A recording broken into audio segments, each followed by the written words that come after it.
Let's use the rational root theorem to find the zeros of a polynomial function. So we are looking for all the possible zeros of this cubic function, and to find them we're going to use the rational root theorem, which states that we need to list the factors of p, which is your constant term. So in this case that would be -6, and q is the factors of the leading coefficient, which is 3. So I'm going to begin by listing the factors and then we'll go through the theorem. So the factors of 6 would be 1, 2, 3, and 6. And I list positive and negative because 1 times -6 gives me -6, and then -1 times +6 gives me 6.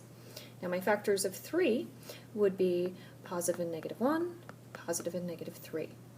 Rational root theorem states that if there is a rational root or a rational zero, they will appear in the list of p divided by q.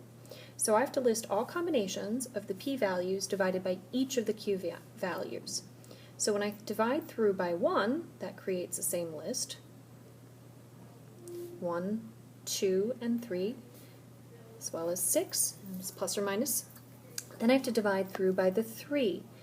So when I do that, I get plus or minus 1/3, positive and -2/3. Then I have positive and -3/3, and positive and -6/3. Now, 3/3 would reduce to 1, and 6/3 reduces to 2, and since they're already in my list, I'm going to erase those. I don't need to list them twice. So if there is a rational zero, it's going to appear in this list. What you then need to do is find one of these that will work so that you can do synthetic division.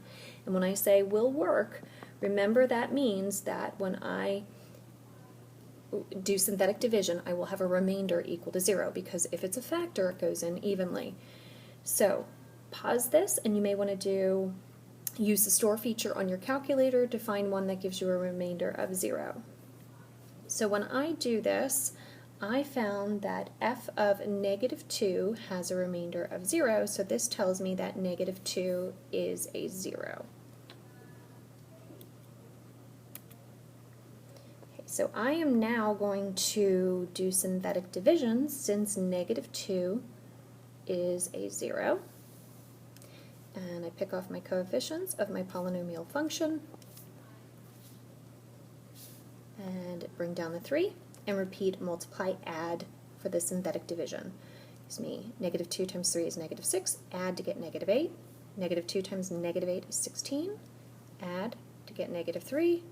-2 times -3 is 6, and I get a remainder of 0, which I already saw on the calculator. But this tells me that f of x is equal to x plus 2, because if the factor if the 0 was -2, the factor is x plus 2 times the quantity of 3x squared minus 8x minus 3. These are the coefficients of the remaining trinomial. Now I'm going to factor this remaining trinomial, and I'm going to set up a tic-tac-toe board.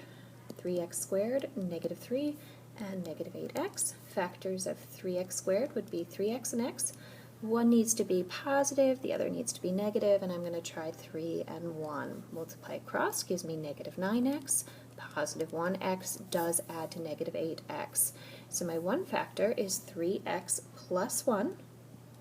My other one is x minus 3. I need to bring down the x plus 2.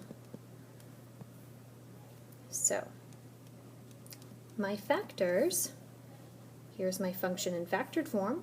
My factors are x plus 2, 3x plus 1, and x minus 3, which makes the zeros of the function would be x equals -2, -1/3, and +3. So I know that if I were to graph this, these are the 3 places that this function would cross the x-axis. They're the 3 zeros of the function.